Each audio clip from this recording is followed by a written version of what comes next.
মানুষ কোনোভাবেই সুখী নয়।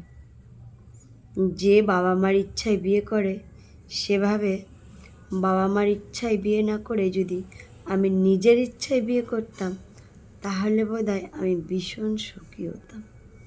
যে নিজের ইচ্ছায় বিয়ে করে সেভাবে আমি যদি বাবা মার ইচ্ছায় বিয়ে করতাম তাহলে বাবা মাকে আমার দুঃখটা জানাতে পারতাম।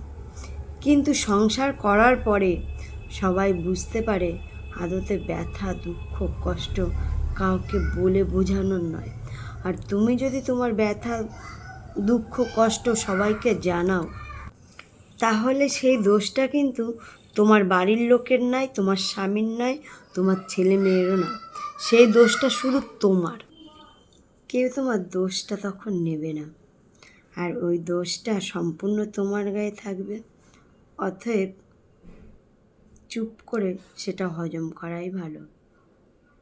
সবসময় মাথায় রাখবে তোমার কপালটা খারাপ বলেই তুমি অপরকে দোষারোপ করতে পারছো, কিন্তু তুমি ওই দোষারোপটা না করে যদি নিজের কথা ভেবে যে আমার দোষটা কিসে এইটাই আমার হজম করতে হবে, তবে দেখবে সেইখান থেকেই তুমি কিছু না কিছু করতে পারবে।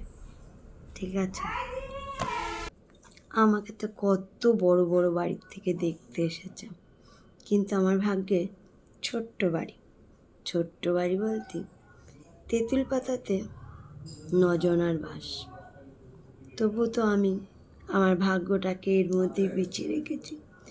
ভেবেছি এই ফেসবুক ইউটিউব করে নিজের পায়ে দাঁড়াবো, কিন্তু এই যে চেহারাটা, এত বিভৎস চেহারা, কেউ পাত্তাই দেয় না আমার ভিডিওকে। তাই ভিডিও করতে হলেও একটু চেহারার অন্তত দরকার আছে।